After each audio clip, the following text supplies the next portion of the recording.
എന്താണ് സാർ ഇതിന്റെ അർത്ഥം? ചോദ്യം ഉത്തരവൊന്നും വേണ്ട, തൽക്കാലം മാഡം വണ്ടിയിലോട്ട് കയറണം എന്ന് പറഞ്ഞ എനിക്ക് കാര്യം അറിയണം. സോറി.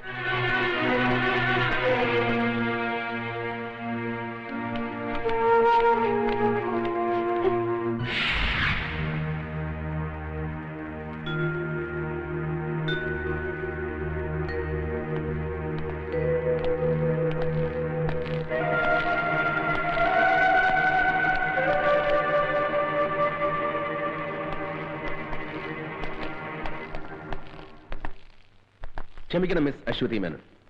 ഒരു സാമൂഹ്യ പ്രവർത്തകയും അഭിഭാഷകയുമായ നിങ്ങളോട് ഞാൻ കാണിച്ചത് അനീതിയാണെന്ന് എനിക്കറിയാം. I am really sorry for that. പക്ഷേ വേണ്ടി വന്നു. നോ, ഇത് ഗുണ്ടായിസമാണ്. നിങ്ങൾ നോക്കിക്കോ, ഞാൻ ഇതിനെതിരെ പ്രതികരിക്കും. പ്രതികരിച്ചോളൂ. പക്ഷേ അതിനു മുമ്പ് എനിക്ക് പറയാനുള്ളത് മുഴുവൻ നിങ്ങൾ കേൾക്കണം.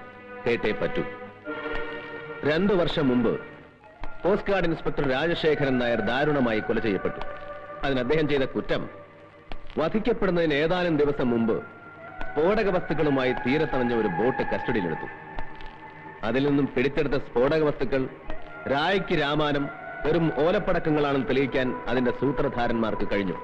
പക്ഷേ രാജശേഖരന്റെ കൊലപാതകയെ അശ്വതി മേനോൻ എന്ന അഡ്വക്കേറ്റിന്റെ ബുദ്ധിയും മിടുക്കും കൊണ്ട് കോടതി വെറുതെ വിട്ടു.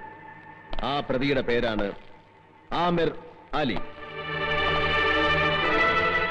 ഒരിക്കൽ ഞാൻ ചോദിച്ചു, അന്ന് അവനെ സഹായിക്കാൻ കരുത്തരായ ആരെങ്കിലും നിങ്ങളെ സമീപിച്ചിട്ടുണ്ടോ എന്ന്. അത് നിങ്ങൾ ഒഴിഞ്ഞു മാറി. എനിക്കറിയാം അങ്ങനെ ആരോ നിങ്ങളെ സമീപിച്ചിട്ടുണ്ട്. എന്താണ് അയാളുടെ പേര്? ആ പേര് പറയിക്കാൻ ഇങ്ങനൊരു മാർഗം വേണ്ടിയിരുന്നില്ല അമർനാഥ്. ഒരേ ക്ലാസ്സിലിരുന്ന് പഠിച്ചവരാണ് നമ്മൾ. പഠിച്ച പാഠങ്ങൾ മനഃപ്പാഠമാക്കാൻ പരസ്പരം ബാധിച്ചിട്ടുണ്ട് പലപ്പോഴും. ആ അമർനാഥാണോ ഒരു ശത്രുവിനെ പോലെ, ഒരു കുറ്റവാളിയെ പോലെ? എന്നെ അമർനാഥിന് അറിയില്ലേ? സോറി. ഒരു ദൗത്യം ഏറ്റെടുത്താണ് ഞാൻ ഇവിടെ വന്നത്. പക്ഷേ ഞാൻ തോറ്റുപോയി. എന്നെ തോൽപ്പിച്ചവരുടെ കൂട്ടത്തിൽ താൻ ഉണ്ടാകരുതെന്ന് ഞാൻ ആഗ്രഹിച്ചു. ഒരു വട്ടമെങ്കിലും ജയിക്കാൻ, ഒരു സമൂഹത്തെ മുഴുവൻ രക്ഷിക്കാൻ ഒരു കച്ചിത്തുരുമ്പാണ് എനിക്ക് ആ പേര്. Please please tell me. നിങ്ങൾ എന്നെ ഒരുപാട് തെറ്റിദ്ധരിച്ചിരിക്കുകയാണ്. ആ കേസ് വാദിച്ചതിലൂടെ രാജ്യദ്രോഹികളാണ് ഞാൻ രക്ഷിച്ചതെന്ന് എനിക്കറിയില്ലായിരുന്നു. ഒരു പ്രതിക്ക് വേണ്ടി കോടതിയിൽ ഹാജരാകുക, കേസ് ജയിക്കുക, അഡ്വക്കേറ്റ് എന്ന നിലയിൽ പ്രശസ്തി നേടുക, പിന്നെ ഞാൻ ഒരുപാട് ഇഷ്ടപ്പെടുന്ന ഒരാളിന്റെ സുഹൃത്ത്, അനുയായി, സന്തത സഹചാരി. അയാൾ വന്ന് കാല് പിടിച്ചപ്പോ ആരാണ്?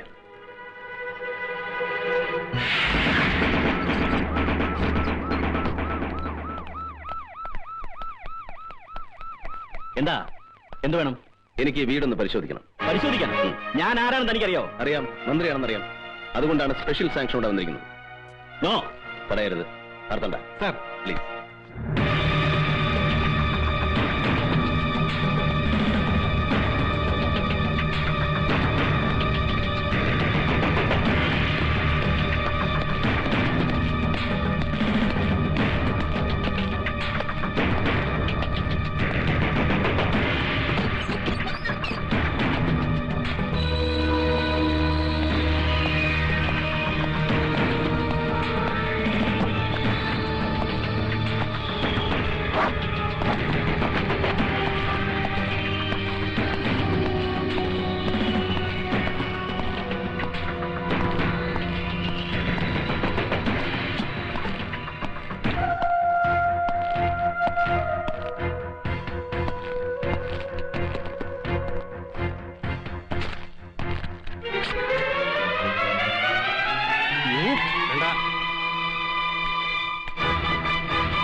ഇതെല്ലാം പരിശോധിക്കുന്നതുവരെ നിങ്ങൾ സേഫാണ്. അതിനിടയിൽ അതിബുദ്ധി കാണിക്കാൻ ശ്രമിച്ചാൽ നാളെ ഇത് പത്രത്തിൽ വാർത്തയാകും. Be careful. കം.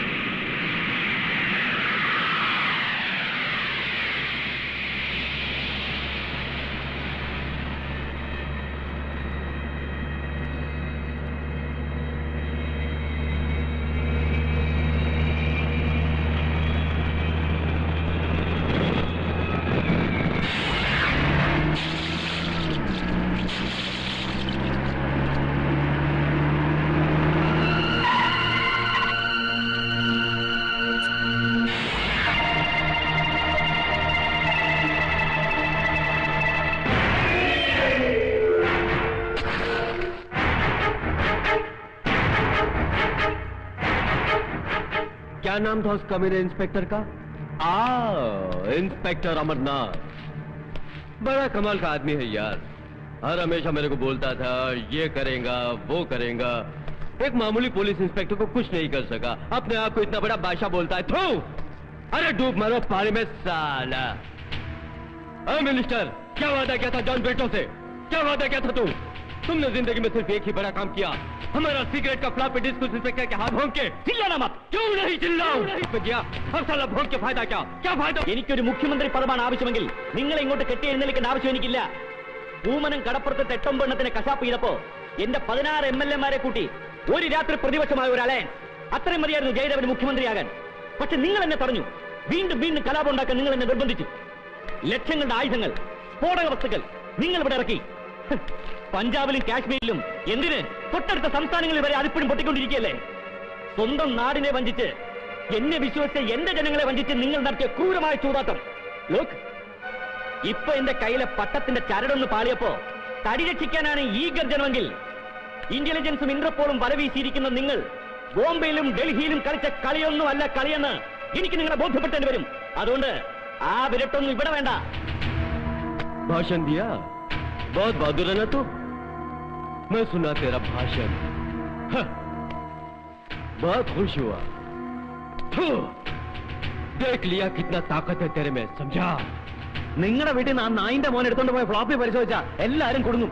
അതിനു മുമ്പ് അവനെ തട്ടിക്കളയാൻ വല്ല മാർഗം ഉണ്ടോന്ന് ആലോചിക്കുക. साला ये खेल ही पूरा डर का है. जहां पब्लिक हमारे से डरना बंद कर दिया, हमारा खेल खत्म. अब आगे का खेल देखो मैं खेलता हूं. ये दुश्मन का हाथ पैर काट के कुछ नहीं होने वाला, उसका साला गर्दन ही काट डालने का. और वो गर्दन मैं काटेगा.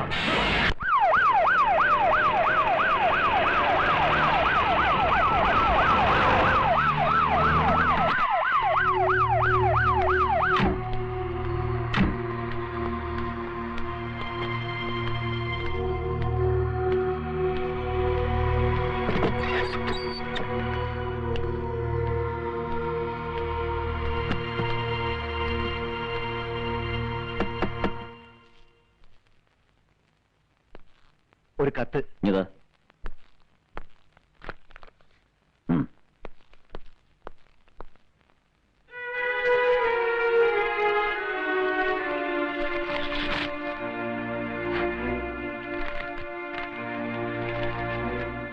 ഞാനിപ്പോൾ ശത്രുവിന്റെ പട്ടികയിലാണെന്ന് എനിക്കറിയാം. എങ്കിലും ആവശ്യപ്പെടുകയാണ്, വിരോധമില്ലെങ്കിൽ ഒന്നിന്റെ വീട് വരെ വരാമോ? മുന്തിരിയിട്ടല്ല, പഴയ അബ്ദുൾ റഹീമായി. പക്ഷെ ചില രഹസ്യങ്ങൾ അത് പറഞ്ഞേ പറ്റൂ എന്ന് സ്വന്തം അശോകി.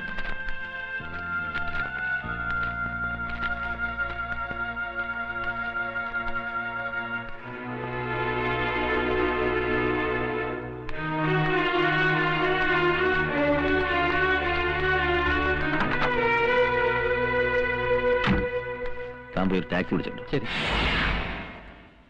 ഇല്ല, ഞാൻ അങ്ങനെ ഒരു കത്ത് എഴുതിയിട്ടില്ല. അല്ലെങ്കിൽ തന്നെ ഇങ്ങനെ ഒരു കത്ത് എഴുതാനും ഒരുപാട് തിരക്കുള്ള ഒരാളെ വീട്ടിൽ വിളിച്ചു വരുത്തുവാനും ഞാൻ ആര്? പ്രത്യേകിച്ച് ഒരു ശത്രുവായി ഞാൻ. പ്ലീസ്, അതിലേക്കൊന്നും ഇപ്പൊ കടക്കണ്ട. വിധി നമ്മെ ഒരുപാട് അകറ്റിയിട്ടുണ്ട്. അതിലൊരു പക്ഷേ നമ്മുടെ ആദർശങ്ങൾക്ക് പങ്കുണ്ടാവാം, ഈ സമൂഹത്തിന് പങ്കുണ്ടാവാം. എന്നിട്ടും ചതിക്കാൻ കരിക്കളൊരുക്കി കാത്തിരിക്കുകയാണ് ഇപ്പോഴും ചിലർ. അതിന്റെ സാക്ഷ്യപത്രമാണ് ഈ കത്ത്. ജീവിച്ചിട്ടില്ല ഞാൻ. ജയിച്ചും തോറ്റും പിടിച്ചടക്കി ആദർശത്തെ മുറുകെ പിടിച്ചുകൊണ്ടുള്ളൊരു പടയോട്ടം. തിരിഞ്ഞു നോക്കുമ്പോൾ ജീവിതം മാത്രം.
സത്യമാണെന്നറിയില്ല. ഇന്നലെ രാത്രി മന്ത്രി അബ്ദുൾ റഹീം സാറ് രഹസ്യമായി വീട്ടിൽ വന്നതായിട്ടാണ് ഇവിടെയൊക്കെ സംസാരം. അങ്ങനെ സംസാരം എന്താണ് കുഴപ്പം? ദേഷ്യപ്പെടുന്നത് താൻ വെറുതെ ആളുകളോട് ചൂടാകണ്ട. പ്രശ്നത്തിന്റെ പോക്ക് മുഴുവൻ അബ്ദുൾ റഹീം സാറിന്റെ ലക്ഷ്യം വെച്ച.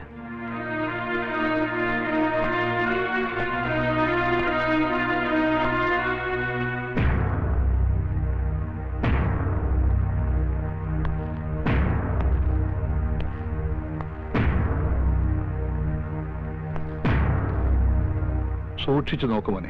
ഈ ഫോട്ടോയിൽ കാണുന്ന സാറ് തന്നെയല്ലേ ആന്റിയെ കാണാൻ അവിടെ വന്നത്? അതെ. വേറെ ആരും അവിടെ വന്നിട്ടില്ലല്ലോ. ഇല്ല. അയാൾ വന്ന് എന്തോ ആന്റിയോട് ചൂടായി സംസാരിച്ചു അല്ലേ മോനെ? മോൻ പറഞ്ഞു ഇത് കൊച്ചുകുട്ടിയല്ലേ സാർ, അവർ തമ്മിൽ സംസാരിക്കുന്ന ഇടയ്ക്ക് ഉറങ്ങിപ്പോയിന്ന് ഈ കുട്ടി തന്നെ പറഞ്ഞില്ലേ സാർ? മിസ്റ്റർ രാമേന്ദ്രൻ, ക്രൈംബ്രാഞ്ചിന് കൈമാറിയ ഒരു കേസാണിത്. പിന്നെ നിങ്ങളെയൊക്കെ വിളിപ്പിച്ചത് സംഭവങ്ങളുടെ പ്രീവിയസ് പൊസിഷൻ എന്തായിരുന്നു അറിയാനാ, അല്ലാതെ ആരോടൊക്കെ എന്തൊക്കെ ചോദിക്കണം, എങ്ങനെ അന്വേഷിക്കണം എന്നുള്ള ബുദ്ധി പറഞ്ഞു തരാൻ വേണ്ടിയല്ല. സാർ 4ാം ക്ലാസ്സിൽ പഠിക്കുന്ന ഒരു കുട്ടിയാണത്. നിങ്ങൾ എന്തിനാ എമോഷണൽ ആകണം മിസ്റ്റർ? ഇമോഷണൽ ആവും സാർ. കാരണം പലപ്പോഴും ഇയാൾ ഒരുപാട് സംരക്ഷിച്ചുള്ള ഒരു മിനിസ്റ്ററാ.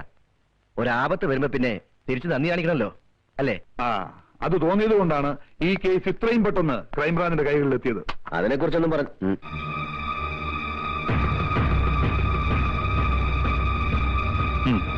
സാർ.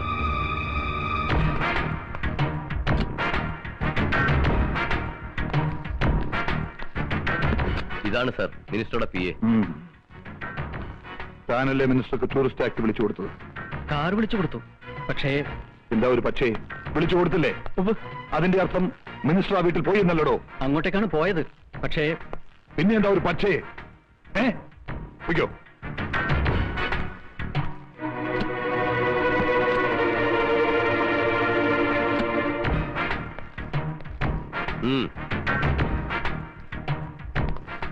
തന്റെ വണ്ടിയിലാണ് മന്ത്രി അശ്വതിയുടെ വീട്ടിലേക്ക് പോയത്.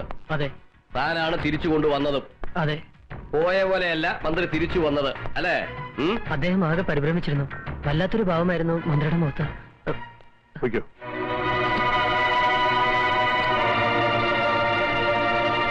സാർ, മിനിസ്റ്റർക്ക് ആ പെണ്ണിനോട് വേറെയും ശത്രുതയുണ്ട്.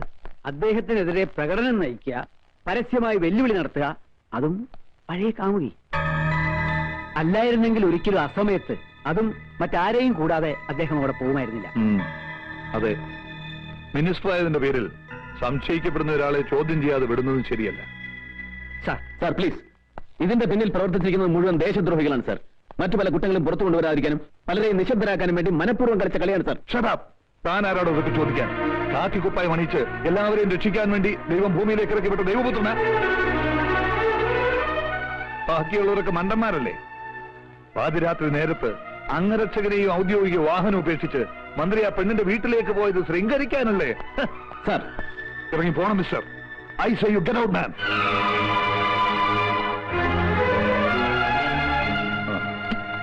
തൽക്കാലം അബ്ദുൾ റഹീമിനെ കസ്റ്റഡിയിലെടുക്കാൻ വേണ്ട നടപടികൾ പൂർത്തിയാക്കിയതിനു ശേഷം എന്നെ അറിയിക്കൂ. കസ്റ്റഡിയിലെടുക്കാൻ പോകുമ്പോ പ്രകോപനം ഉണ്ടായേക്കാം. Then you seek their help. Okay? Sir.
തോപ്പിച്ചു നമ്മളെ.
മറ്റേ വണ്ടി ഇങ്ങോട്ട്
കോസ്റ്റ് ഗാർഡ് ഇൻസ്പെക്ടർ രാജശേഖരൻ നായരുടെ നിഷ്ഠൂരമായ കൊലപാതകം, പൂമനം കടപ്പുറത്ത് നിങ്ങൾ നടത്തിയ ഹീനമായ മനുഷ്യക്കുരുതി, അധോലോക നായകൻ ജോൺ ബ്രിട്ടോയുമൊത്ത് നിങ്ങൾ നടത്തിയ വൻ ആയുധക്കള്ളക്കടത്ത്, ഇതെല്ലാം പുറത്തു വരുമെന്ന് ഉറപ്പായപ്പോൾ അശ്വതി എന്ന പാവം പെൺകുട്ടിയെ ശ്വാസം മുട്ടിച്ചു കൊന്നു.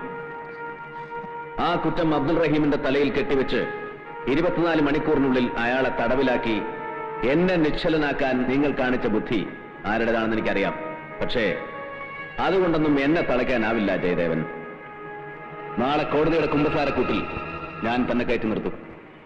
കൂടെ അവനും ഉണ്ടാവും, ജോൺ ബ്രിട്ടോ. മതിയോ പ്രസംഗിച്ചത്? കയ്യൂക്ക് കാണിച്ച് എന്നെ നിന്റെ മുമ്പിൽ കൊണ്ടിരുത്തിയപ്പോ മുട്ടും കുത്തിന്ന് മാപ്പിലൊക്കെ വിചാരിച്ചോ നീ? 7ാം ക്ലാസ്സിൽ പഠിക്കുമ്പോ കൈ കൊടിയും പിടിച്ച് തെരുവിലിറങ്ങിയവനാ ഞാൻ. അതിനിടയ്ക്ക് നിന്നെ പോലെ പല മിടുക്കന്മാരെ കണ്ടും പൊരുതിയും തടസ്സം നിന്നവനെയൊക്കെ വെട്ടിമാറ്റിയുവാ ഞാൻ ഈ നിലയിലെത്തിയത്. താൻ പോണു. ഇവനൊരു കോപ്പും ചെയ്യില്ല. ഇവനേക്കാൾ നെഞ്ചൂക്കായിരുന്നു ഇവന്റെ തന്തയ്ക്ക്. എന്നിട്ട് എന്ത് പറ്റി? ഒരു പഴമ്പായി പൊതിഞ്ഞ് ഇവന്റെ മുമ്പിൽ വെച്ചു വിട്ട ചാരവസ്ഥയും സ്വന്തം തന്തയുടേതായിരുന്നു എന്ന് ഉറപ്പുണ്ടോ നിനക്ക്? ഒപ്പം കത്തിക്കരിഞ്ഞ ഏതോ തീറ പോലീസുകാരന്റെ അസ്ഥിയെടുത്ത് ശേഷക്രിയ നടത്തേണ്ടി വന്നവനല്ലേടാ നീ. ഇനി പറ, അച്ഛന്റെ ചരിത്രം ആവർത്തിക്കണം നിനക്ക്? പാവല്ലേ നിന്റെ അമ്മ.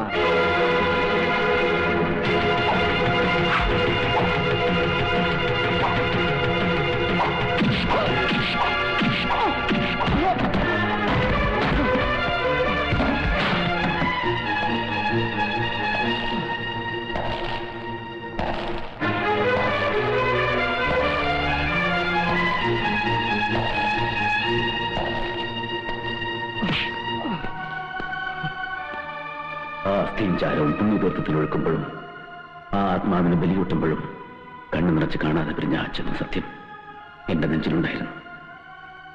1000 വട്ടം ജന്മമെടുത്താലും അച്ഛനെന്ന വാക്കിന്റെ അർത്ഥവും പൊരുളും നിനക്ക് മനസ്സിലാവില്ല. അതറിയണമെങ്കിൽ ഒറ്റ തന്തയ്ക്ക് ജനിക്കണം.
നിങ്ങൾക്ക് അച്ഛനെയും മകനെയും സഹോദരങ്ങളെയും നഷ്ടപ്പെടുത്തിയത് ഇവനാണ്. മതത്തിന്റെയും ജാതിയുടെയും പേരിൽ ഇവിടെ നടന്ന കൂട്ടക്കൊലകളുടെ മുഴുവൻ പിന്നിൽ പ്രവർത്തിച്ചത് ഇവനാണ്.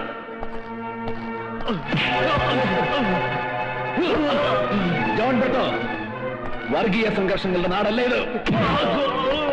തീവ്രവാദത്തിന്റെ വിത്ത് വിതച്ചാലും മുളയ്ക്കുന്ന വിളഭൂമിയല്ല ഇത്. അക്ഷരം പഠിക്കുന്ന ആദ്യ പാഠത്തിന്റെ ആദ്യ താളിൽ നിന്നും മനഃപ്പാഠമാക്കിയ, ദേശസ്നേഹത്തിന്റെ അമൃതാക്ഷരങ്ങൾ ജപമന്ത്രമാക്കിയ ദേശസ്നേഹികൾ വാഴുന്ന നാടാണോ ഇത്? ഈ പവിത്ര ഭൂമിയിൽ ചോരത്തുള്ളികൾ വീട്ടിൽ ലാഭം കൊയ്യാൻ ആരെയും അനുവദിക്കില്ല ഞങ്ങൾ.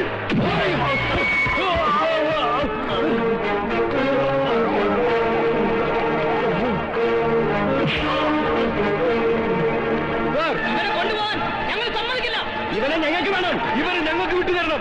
ഇവരെ ശിക്ഷിക്കേണ്ട കോടതി ഇതാണ്. നിങ്ങൾ നിയമം കയ്യിലെടുക്കരുത്. സമാധാനമായിട്ട് പിരിഞ്ഞു വേണം.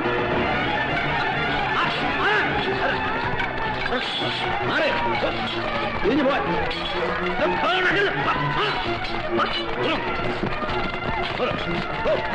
പ്രശ്നം